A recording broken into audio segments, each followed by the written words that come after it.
আমাদের বাংলাদেশে দেখা যায় কেউ কোটা বিরোধী আন্দোলন করছেন, কেউ কোটার পক্ষে আন্দোলন করছেন। আপনার কাছে স্পষ্টভাবে জানতে চাই, ইসলামে কোটা সিস্টেম এটা অনুমোদন করে কিনা। ঢাকা বিশ্ববিদ্যালয়ের একজন স্টুডেন্ট জানতে চেয়েছেন যে ইসলামে কোটা অনুমোদন করে কিনা। দেখেন, যদি সরাসরি বলেন যে কোটা এই শব্দটা ইসলামে আছে কিনা কোরআন হাদিসের মধ্যে, তো কোটা তো আসলে ইসলাম শরিয়ায় এইভাবে ডিরেক্ট নাই। তবে সিস্টেমটার কথা, কর্মক্ষেত্রে প্রায়োরিটি কে পাবে, কাকে নিয়োগ দেওয়া হবে, কাকে চাকরি দেওয়া হবে, কাকে নির্বাচন করা হবে, এগুলো তো শরীয়তে আছে। একটা মূলনীতি আপনাদেরকে মনে রাখতে হবে। ধরেন সাহাবী রিদওয়ানুল্লাহি আনহুম আজমাইন যখন একটা অঞ্চল জয় করেছে, জয় করার পরে এখানে যে গনিমতের মালগুলো অর্জিত হয়েছে, সেই গনিমতের মালগুলো সাহাবীদের মধ্যে বন্টন করা হয়েছে। বাংলাদেশে স্বাধীনতা সার্বভৌমত্ব রক্ষার জন্য যারা যুদ্ধ করেছেন, এই মানুষগুলোকে সরকার পুরস্কার স্বরূপ মুক্তিযোদ্ধা ভাতা দেয়, তাদের ছেলে মেয়েদেরকে ফ্যাসিলিটি দেয়।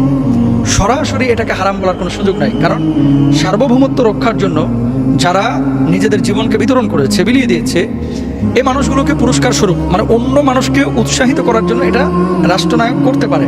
এখানে শরীয়তে কোনো ঝামেলা নেই। মূল যে সমস্যাটা, ধরেন যিনি যুদ্ধ করেছেন তিনি উপকার পেলেন, তার পরিবার উপকার পেল, কিন্তু তার পরবর্তী 5 জেনারেশন, 6 জেনারেশন, 3 জেনারেশন, পরবর্তী জেনারেশন, তাদেরকে যদি উপকার দেওয়া হয় তাহলে রাষ্ট্রীয় নাগরিক অন্যান্যরা ক্ষতিগ্রস্ত হবে কিনা, এটা হচ্ছে মূল বিষয়। এই জন্য কেউ আন্দোলন করতেছে পক্ষে, কেউ আন্দোলন করতেছে বিপক্ষে, তাই না? যে নাতিপুতি এরা এই অধিকার পাবে কিনা। তো এটা বিচারাধীন একটি বিষয়, সেটা রাষ্ট্র সিদ্ধান্ত নেবে। আমরা যে বিষয়টি বলতে চাচ্ছি, হকুল ইবাদ বলে ইসলাম শরীয়তে একটি বিষয় রয়েছে, যে কিছু জিনিস আছে মানুষের হকের সাথে সম্পৃক্ত।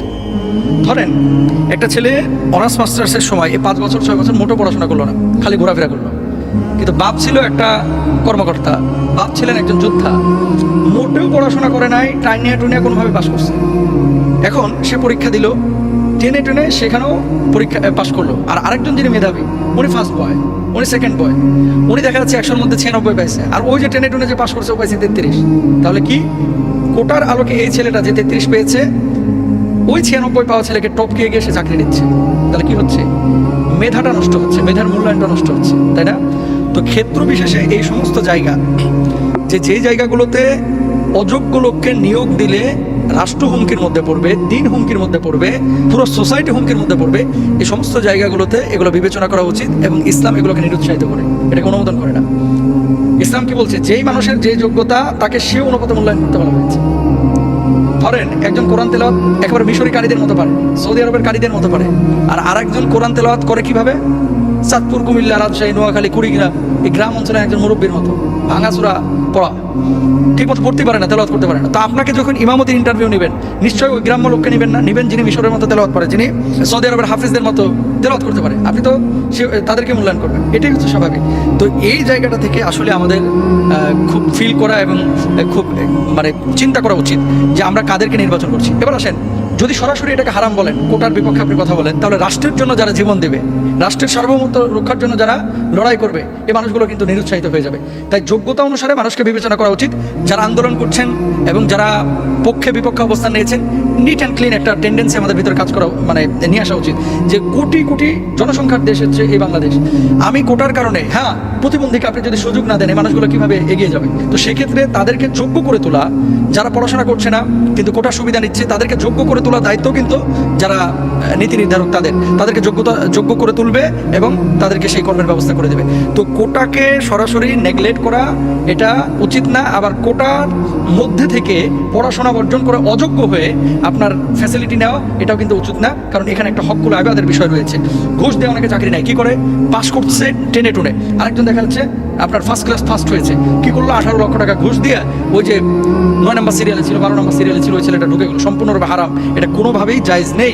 সুতরাং আল্লাহ তাআলা আমাদের সবাইকে বোঝার তৌফিক দান করুন। এগুলো নিয়ে বাড়াবাড়ি ছাড়াছাড়ি না করে আমরা যোগ্যতার ভিত্তিতে মানুষকে মূল্যায়ন করি। আল্লাহ বুঝদান করুক, বলুন আমিন। এখানে একটি প্রশ্ন করেছে জুবাইর, উনি লিখেছেন যে মোহতারাম, আমি একটা মেয়েকে পছন্দ করি, সেও আমাকে পছন্দ করে। এখন বাড়িতে তার ফ্যামিলিও মেনে নিচ্ছে না, আমার ফ্যামিলিও মেনে নিচ্ছে না। এমত অবস্থায় পালিয়ে বিয়ে করা বা গোপনে বিয়ে করা আমার জন্য জায়েজ হবে কিনা? কারণ তার সাথে আমার নিয়মিত শারীরিক ধরাছোঁয়া হচ্ছে। নাউজুবিল্লাহ বলেন জোরে সোরে একবার। এই জিনিসগুলো, এটা একটা আন্তর্জাতিক সমস্যা ভাই, বাংলাদেশে না, শুধু সারা পৃথিবীতে।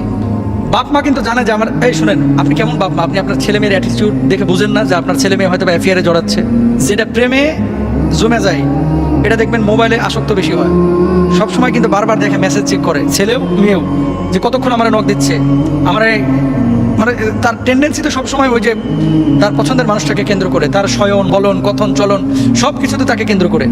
বাপ মা রাত্রিবেলায় দেখে যে ছেলে বা মেয়ে রাত্রি তার বেডরুমে কারোর সাথে কথা বলছে কিনা, এই জিনিসগুলো বা তার শারীরিক পরিবর্তন এটা দেখে তো বোঝা উচিত যে আমার ছেলে বা মেয়ে কারোর সাথে সম্পর্কে জড়িয়েছে।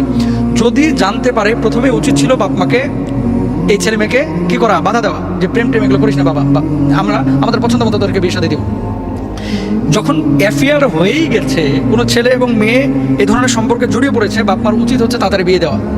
কারণ কি, ফাল আইনান জিনা হুমান নাজার, মনে রাখবেন যারা প্রেম করে, এখন প্রেম কিন্তু কোন একজন লেখকের কলম পড়েছিলাম, প্রেম বলতে আসলে কিছু নাই, এগুলো হচ্ছে শারীরিক চাহিদা মেটানোর একটা উপলক্ষ মাধ্যম। যদিও প্রেম টেম ভালোবাসা এগুলো আসলে ওইরকম কোনো উপলক্ষই নাই, এটা মূলই হচ্ছে ধরা ছোঁয়া, তারপরে মনে করেন আজেবাজে কাজকাম করা, এগুলো হচ্ছে মূল। তো ফাল আইনা জেনা হুমান নাজার, চোখ দিয়ে খারাপ কিছু দেখা এটা হচ্ছে চোখের জেনা, জিব্বা দিয়ে খারাপ কথা বলা এটা হচ্ছে জিব্বার জেনা, হাত দিয়ে খারাপ কিছু স্পর্শ করা এটা হচ্ছে হাতের জেনা। এখন বাপ মার উচিত যখনই বুঝেছে তখন বাধা দেওয়া, বাধা দেয় নাই, প্রেমটা জমে গেছে, এখন ছেলেমেয়েরা জেনাহের মধ্যে নিয়মিত লিপ্ত হচ্ছে, এমন অবস্থায় বাপ মার উচিত বিয়ে দিয়ে দেওয়া। এখন বাপ মা যদি সেক্ষেত্রে মেনে না নেয় যে আমার এই চৌধুরী বাড়ির সাথে অমুক বাড়ির বিয়ের সাথে আমি মানতে পারবো না, এরকম যদি হয়ে থাকে ছেলে মেয়ে পালিয়ে বিয়ে করতে পারবে কি না, দুইটা মাসালা। এক নম্বর, ছেলেও অ্যাডাল্ট মেয়েও অ্যাডাল্ট, ছেলে বউ পালার মতো তার ফাইন্যান্সিয়াল ক্যাপাসিটি আছে, ফিজিক্যাল ক্যাপাসিটি আছে, এবং সেই মেয়েটার ভরণ পোষণ, তার সামাজিক নিরাপত্তা, পারিবারিক নিরাপত্তা সব কিছু ছেলেটা দিতে পারবে, এবং সে যথেষ্ট পয়সাওয়ালাও, বউ পালার মতো তার যোগ্যতা আছে। এমন তো অবস্থায় জেনা থেকে বাঁচার জন্য যদি পালায়া বিয়ে করে, কোনো স্কলার বলছেন এই বিয়েটা জায়েজ, কোনো স্কলার বলছেন এই বিয়েটা জায়েজ। কারণ আল্লাহ সাল্লাল্লাহু আলাইহি ওয়াসাল্লামের কাছে এক মহিলা এসে বলছে, আল্লাহ নবী, আমার চাচাতো ভাইয়ের সাথে আমার বাপ জোর করে বিয়ে দিচ্ছে, আমি তো তারা পছন্দ করি না। আল্লাহ নবী বললেন যে তুমি চাইলে বিয়েটা রাখতেও পারো, চাইলে বিয়েটা ভেঙেও দিতে পারো। নবীজি আবার আরেকটা হাদিসের মধ্যে কি বলছে খেয়াল করেন, আইয়ুমা ইমরাআতিন নাকাহাত বিগাইরি ইজনি ওয়ালিহা ফানিকাহুহা বাতিলুন বাতিলুন বাতিলুন। নবীজি তিনবার বলেছেন এই কথা, যে কেউ যদি পিতামাতার অনুমতি ছাড়া কোনো মেয়ে বিয়ে করে, তার বিয়েটা বাতিল বাতিল বাতিল। এখন সিচুয়েশনটা আপনাকে বুঝতে হবে, পরে ক্লাসে এটা প্রেম করে এখনো বিয়ের লাগে পাগল অনেক ছেলেরা আছে, তো বিয়ে করে তুই খাওয়াবি কি? ওই 4 দিন 5 দিন মেলামেশা হবে, তারপরে আর কোনো আসক্তি নাই, পরে যাইব ভাইকে পালায়া। এই জন্য বলবো যে এরকম ছেলে মেয়েদের বিয়ে শাদী যারা ক্লাস 7-এ পড়ে 6-এ পড়ে যদিও জায়েজ, কিন্তু এই বিয়েগুলো নবীজি সাল্লাল্লাহু আলাইহি ওয়াসাল্লাম যেহেতু সরাসরি হাদিস আছে, সেহেতু এগুলো খেয়াল করা উচিত বাপ মার অভিভাবকের। এগুলো তো হুজুররা পারবে না, হুজুররা মাসালা বলতে পারবে। তাহলে এখানে যদি ছেলে এবং মেয়ের যথেষ্ট ক্যাপাসিটি অ্যাবিলিটি থাকে এবং নিয়মিত জেনাহের মধ্যে লিপ্ত হয়ে যাওয়ার আশঙ্কা থাকে, অথবা একদিন হলেও জেনাহের মধ্যে লিপ্ত হয়ে যাওয়ার আশঙ্কা থাকে, জেনা থেকে বাঁচার জন্য, চক্ষু হেফাজতের জন্য বাঁচার জন্য যদি রাষ্ট্রীয় আইন এবং শরীয়তের আইন ফলো করে যদি বিয়ে শাদী করে, এক শ্রেণীর স্কলারদের মতো এটা জায়েজ আছে। আর নবীজির হাদিস যেহেতু সরাসরি অভিভাবকের অনুমতি ছাড়া বিয়ে শাদী করা না যায়, এটা অনেক আগে আমি একদিন আলোচনা করেছিলাম, সরাসরি যেহেতু আছে কোনো মেয়ে অভিভাবকের অনুমতি ছাড়া বিয়ে করতে পারবে না। শুধু জেনা থেকে বাঁচার জন্য যদি বাপ মাকে জানানোর পর বাপ মা না মানে, তাহলে সেক্ষেত্রে কেউ বলছেন জায়েজ আছে, কিন্তু এটা হাদিসে যেহেতু আছে সরাসরি আমরা বলবো যে আপনারা এই কাজ কেউ করেন না। শোনেন, পালিয়ে বিয়ে করার মধ্যে কোনো কল্যাণ নাই। এই যে ঢাকা সিটির ভিতরে 52,000 54,000 প্রতি বছর তালাকের আবেদন পড়তেছে, ম্যাক্সিমামে হচ্ছে প্রেমের বিয়ে কিন্তু ভাই বেশি দিন টিকে না, অধিকাংশ ক্ষেত্রে অভিজ্ঞতা তিক্ত। আপনি একটু দেখে শুনে বিয়ে করেন, কারণ যখন প্রেম করেন তখন আপনার আবেগ কাজ করে, আপনার ওই খালি চোখ দিয়ে সৌন্দর্যটা আপনি দেখেন, কিন্তু বিবেক দিয়ে আকল দিয়ে আপনি ভাবেন না। এই জন্য এই জিনিসগুলো কিন্তু আমাদের খেয়াল করা উচিত। আচ্ছা, তারপর হচ্ছে ঢাকা বিশ্ববিদ্যালয় থেকে আমার কাছে ফোন এসেছিল গত বছর আগের বছর সম্ভবত, হ্যাঁ গত বছর আগের বছরই হবে, ছেলে বিবিএ করেছে, মেয়েও বিবিএ করেছে, দুইজন ব্যাংকে ভালো জব করতেছে, ভালো চাকরি বাকরি করে ভালো বেতন পাচ্ছে। বাপ মাকে বিয়ের জন্য বলতেছে যে আমরা একে অপরকে পছন্দ করে বিয়ে দেন। বাপ মার কথা কি, বয়স আর কত হয়েছে, আর একটু ওয়েট কর। এরকম কিছু লোক আছে অভিভাবক, মানে বিয়ের দায়িত্বটা ঘাটে নিতে চায় না। আর কিছু অভিভাবক আছে, এরা অতি চালাক, শিয়ালের মতো আর কি, এরা চাই যে ছেলে মেয়ে ভাগ্যে বিয়ে করে ফেলা, খরচটা বেঁচে যাক।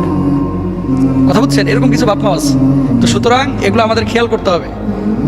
প্রেম যখন হয়ে গেছে জমিয়া ক্ষীর, অভিভাবকের উচিত হয় এটার বাধা দেওয়া অথবা এটার বিয়ে দিয়ে দেওয়া। থাক, মনে রাখবেন, অনেক বাপ মা ভয় পান যা খাওয়াবে কি, ঠিক আছে, তা আপনার ছেলে এখন প্রেম করে প্রতিদিন পার্কে গিয়ে আড্ডাবাজি করতেছে, গুনাহ তো আপনার হচ্ছে।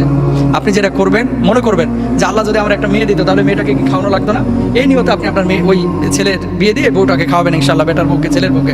আল্লাহ তাআলা আমাদেরকে বোঝার তৌফিক দান করুন।